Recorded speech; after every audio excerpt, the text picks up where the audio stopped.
Olá pessoal, tudo bem?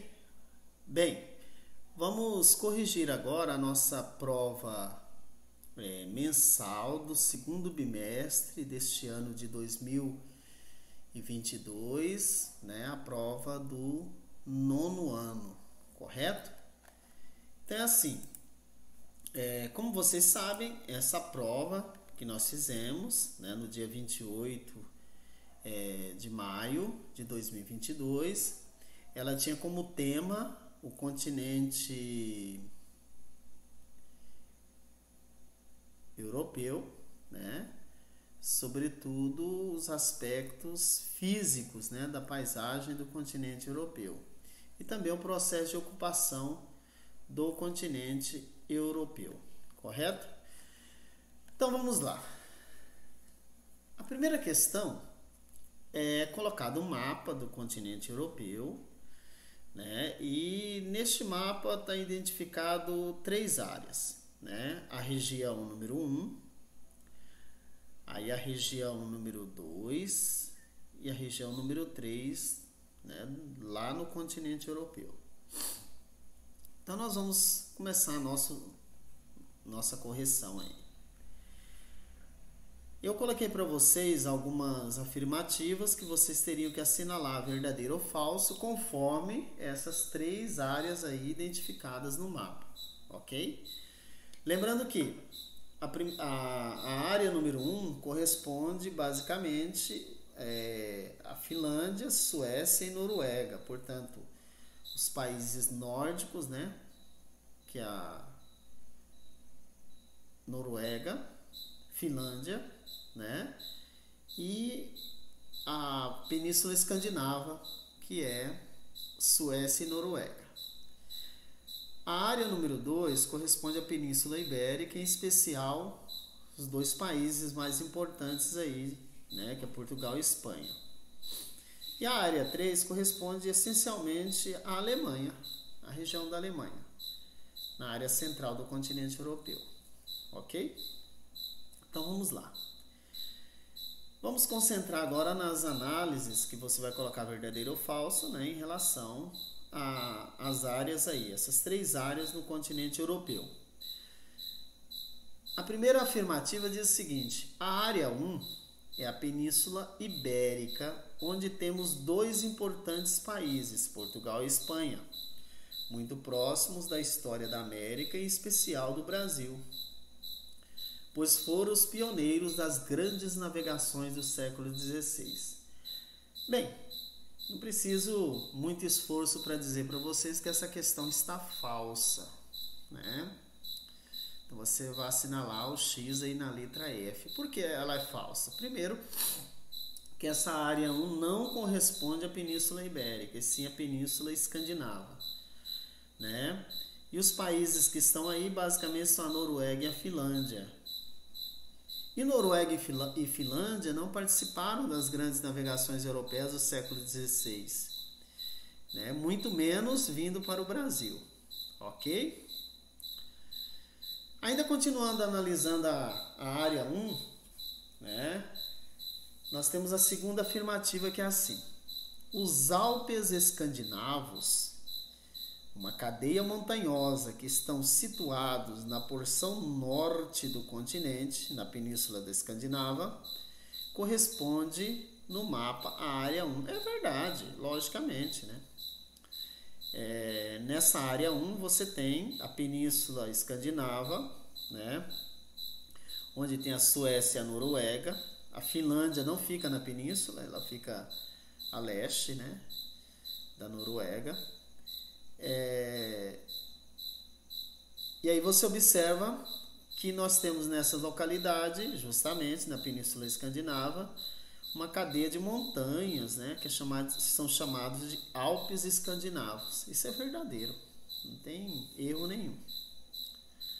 Ainda em relação à região número 1 do mapa do continente europeu, vamos para a próxima afirmativa que diz o seguinte: historicamente, podemos dizer que na área 1 temos o berço da civilização viking, um povo com características guerreiras e navegadores, que embarcações aparentemente frágeis chegaram a várias regiões da Europa, como a região mediterrânea e a Islândia, né? Pessoal, isso é verdadeiro, né? Os vikings, eles dominaram toda essa região ao longo da história, mas a origem, né, dos vikings é justamente a região da Escandinávia, né? Em especial Suécia e Noruega. E dali eles foram para as Ilhas Britânicas, foram até para a Islândia, né? Há relatos, inclusive, muita gente critica, mas alguns dizem que eles chegaram até a América, né? Ao continente americano, e nessas embarcações aparentemente frágeis. Então, eles eram guerreiros, navegadores, né? E assim, praticamente eles viviam de pilhagem, né? Viviam de conquistar regiões e roubar essas regiões. Era basicamente isso. Depois, no finalzinho, que os vikings começam a praticar o comércio como atividade econômica, né? Ok? Então, esse item é verdadeiro. Ainda falando sobre a região número 1, diz assim: os rios da área 1 são todos da vertente atlântica. São rios extensos e caudalosos, como por exemplo o rio Volga, o mais extenso da Europa. Gente, uma coisa é certa, né? O rio Volga realmente é o mais extenso do continente europeu, o rio Volga, mas ele fica totalmente na Rússia, ele não vai para o norte, né? Porém, é verdadeiro que os rios dessa região são todos da vertente atlântica, porque desaguam no Atlântico Norte.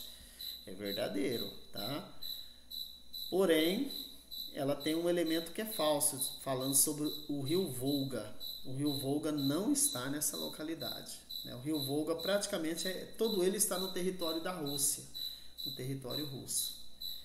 Então, esse item é falso. Ainda sobre o item 1, a área 1, nós temos a Suécia e a Noruega são 2 países da área 1, é verdade. Nesses países, mais ao norte, temos o domínio do clima frio polar, também é verdade, vocês viram, né? No extremo norte da Europa, o clima é frio polar. Com um inverno prolongado e que nos curtos meses de verão, quando ocorre o degelo, aparece uma cobertura de musgos e líquens, chamado de tundra. Isso, é só você lembrar aquela história, né? Onde tem clima frio polar, né? Você tem, durante algumas semanas durante o ano, um degelo e que proporciona o surgimento dessa vegetação chamada de tundra, que é composta basicamente por musgos e líquens, né, após o degelo. É verdadeiro, ok? Ainda sobre a área 1, nós temos o seguinte: a porção sul da área 1 é dominada pelo clima temperado, ok? Só que na Europa, você sabe, tem o clima temperado continental e o clima temperado oceânico. Portanto, continuando a leitura, né? Portanto, apresenta uma cobertura florestal conhecida como taiga ou floresta boreal. Opa, é verdadeiro, taiga, né? Ou floresta boreal. A taiga é o nome que os russos dão para essa floresta, que no restante do mundo a gente chama de floresta de coníferas. Aí continua dizendo assim, ó, formada por coníferas, quer dizer, pinheiros, árvores em forma de cone, perennifólias, quer dizer, sempre verde, adaptadas a sobreviver a temperaturas baixíssimas. Lógico, se o clima é temperado frio, né? O formato de cone dificulta o acúmulo de neve em seus galhos. As folhas em forma de agulha dificultam a evapotranspiração e os caules com casca grossa e com resinas protege a árvore de se congelar internamente. Gente, tudo isso é verdadeiro. Ok? Vamos então para a região número 2 do mapa anterior ainda. Olha só, estamos na questão número 1 ainda. Tá? A área 2 no mapa da Europa é ocupada por Portugal e Espanha. Verdade, existem outros pequenos territórios aí. pequenos territórios nessa localidade, né? Ah, tá. Diz assim ainda, também os principados de Andorra e o território britânico de Gibraltar. Ok. Portugal e Espanha. Então, os dois países mais importantes é Portugal e Espanha, mas tem também Andorra e Gibraltar. Verdadeiro, né? Foram duas nações, no caso Portugal e Espanha, né? Que foram duas nações que disputaram dominar o mundo no século XVI através das grandes navegações. Evento histórico que resultou na colonização da América. É isso mesmo, gente. Quando você estuda as grandes navegações do século XVI, quando os europeus saem do continente europeu e vêm para a América, isso foi no século XVI, e os países que foram pioneiros nesse processo, logicamente você sabe que foram justamente Portugal e Espanha, tá? Este item é verdadeiro. Vamos continuar falando sobre a região ou a área 2 aí no mapa que eu coloquei para vocês na questão. O clima da área 2 é chamado de Mediterrâneo, uma variação do clima subtropical, com poucas chuvas e diferente da maioria dos climas do mundo, as chuvas concentram-se no inverno. Tá, nós estamos falando de um clima que é diferente do restante do clima no mundo. A maioria dos climas do planeta, as chuvas acontecem no verão, esse clima acontece no inverno, tá? Além de acontecer no inverno, é pouca chuva ao longo do ano. Gente, esse clima, principalmente na porção sul aí dessa região número 2, que é a Península Ibérica, é o clima mediterrâneo, que tem uma forte influência do mar Mediterrâneo. Então é verdadeiro. Para entender melhor esse clima, vamos ler o próximo item. O clima dominante na área 2 recebe 3 influências. Primeira influência, a proximidade do deserto do Saara, ou seja, ali no norte da África, o deserto do Saara, né, em virtude do movimento de rotação da Terra de oeste para leste, acaba empurrando o ar seco para a região aí do sul da Europa, em especial para a Península Ibérica. Então, por isso que chove pouco, porque o ar do deserto é seco, do deserto lá da África, o deserto do Saara. Então, automaticamente, o clima subtropical ou clima mediterrâneo ele chove pouco. Chove pouco por isso, por causa do ar seco que vem do deserto, né, lá do norte da África. Continuando a leitura, a umidade do mar Mediterrâneo também. Né? Então, as chuvas que acontecem, apesar de serem poucas, é por causa da evaporação do mar Mediterrâneo e que se transforma em chuva. Né? E, por fim, a presença de montanhas, o que favorece a formação de chuvas. É verdade, gente. As chuvas, quando você tem aqueles paredões das montanhas, facilita a formação de chuvas. E essa região tem, né? Então chove no pé das montanhas, das serras, dos planaltos elevados. Né? Então é verdadeiro isso aí, né? A formação de chuva. As chuvas que se formam por causa dos paredões a gente chama de chuva orográfica, que aquela chuva é originada a partir do relevo, né? Das características de relevo. Esse item é verdadeiro, tá bom? Vamos continuar falando sobre a área 2. Na porção sul da Europa, como é o caso da área 2, existem formações de relevo recente. A maioria das cadeias montanhosas europeias situam-se em sua porção meridional. Meridional quer dizer no sul da Europa. E resulta de dobramentos ocorridos por conta da convergência entre as placas tectônicas eurasiática e africana. Gente, essa questão, esse item ele não é fácil de ser desvendado o segredo dele, mas ele é falso. Então, vou tentar explicar para você. É o seguinte. Veja que a área número 2, ela delimita a porção ibérica.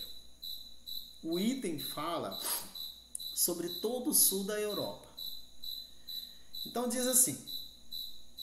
Na área 2 existem formações de relevo recente, quer dizer, montanhas. Não é verdade que na área 2 tem montanhas. Porque a área 2, agora, se a questão dissesse assim, no sul da Europa, de um modo geral, aí a área 2 pegaria todo o sul da Europa, estão me entendendo? Onde tem o mar Mediterrâneo. E não é o caso. Veja que no mapa está bem delimitado, inclusive com um quadrado aí, mostrando a área 2. Então a área 2, na verdade, não tem esses relevos recentes. Isso tem realmente na Europa, mas na parte sul, ali na Itália, nos Balcãs, onde tem esses vulcões e terremotos, né? Então não é verdadeiro não, tá? Por quê? Está se referindo, por isso você tem que ficar bem atento, porque está se referindo à área 2. E a área 2 no mapa tem até um quadrado delimitando para você fazer a sua análise, né? Agora, se esse quadrado fosse todo o sul da Europa, essa questão estaria verdadeira. Então ela é falsa. Tá? Vamos continuar falando sobre a área 2. Tá? A área 2 é a região meridional que se encontra em uma zona de convergência de placas tectônicas. É a mesma coisa da anterior, gente, porque assim, a região meridional sul da Europa se encontra em uma zona de convergência de placas tectônicas, sim, mas não na área 2, né? Que é marcada pela instabilidade sísmica, pela incidência de vulcões e terremotos. Ora, vulcões e terremotos você tem na Itália, você tem em algumas regiões dos Alpes suíços, né? Então não é aí. Então você fica atento que a área 2 corresponde ao sul, porém a área 2 fica restrita pela Península Ibérica, né? Esses dobramentos, vulcões e terremotos ocorrem justamente, né, no sul da Europa, é verdade, e essa região é também sul, mas não é a área que acontece esses fenômenos aí, então é falso. Tá? Então o item anterior e esse, eles se completam. Continuando a falar sobre a área número 2. Os verões quentes e secos atraem turistas de toda a Europa e de outros continentes para a região 2. É verdade, gente. É turisticamente muito explorado, né, a região da Grécia, da Itália, o sul da Itália, pelos cruzeiros turísticos, né, aproveitando essas características do mar Mediterrâneo, né, que é belíssimo, com praias maravilhosas, paradisíacas e assim por diante, tá certo? Então isso é verdadeiro, tá bom? Agora vamos trabalhar a área 3 no mapa que tem na questão número 1. A área 3 no mapa anterior corresponde à Alemanha, um dos principais países europeus na atualidade. É verdade. Veja que o número 1 e o número 2 no mapa estão quadrados, assim, quer dizer, é uma região que envolve vários países. Mas o número 3 é uma área que observa que está em destaque um país. Esse país é a Alemanha. É verdadeiro, tá? E a Alemanha é realmente um dos países mais importantes do mundo e, logicamente, do continente europeu. Ok? Continuando falando sobre a área 03, a área 3. A área 3 é cortada por um dos principais rios europeus, do ponto de vista econômico. Trata-se do rio Reno. Nasce nos Alpes suíços, passando pela Alemanha, até desaguar no Mar do Norte. O rio Reno, né, atravessa as regiões mais industrializadas do continente, servindo para o transporte de cargas agrícolas e industriais. Gente, tudo isso é verdadeiro, né? Porque, por exemplo, o rio Reno, ele corta aí toda essa região, ele nasce nos Alpes suíços, corta a região da Alemanha e vai até os Países Baixos, né? Quando ele deságua lá no Mar do Norte, você tem o porto de Roterdã, na Holanda, que é o porto considerado um dos maiores portos do mundo, né? E justamente o rio Reno, ele tornou-se um verdadeiro estimulador da fixação de indústria e de atividades industriais e econômicas na região, né? Isso você sabe transforma a Alemanha num dos principais países industrializados do planeta atualmente. Então o item é verdadeiro, ok?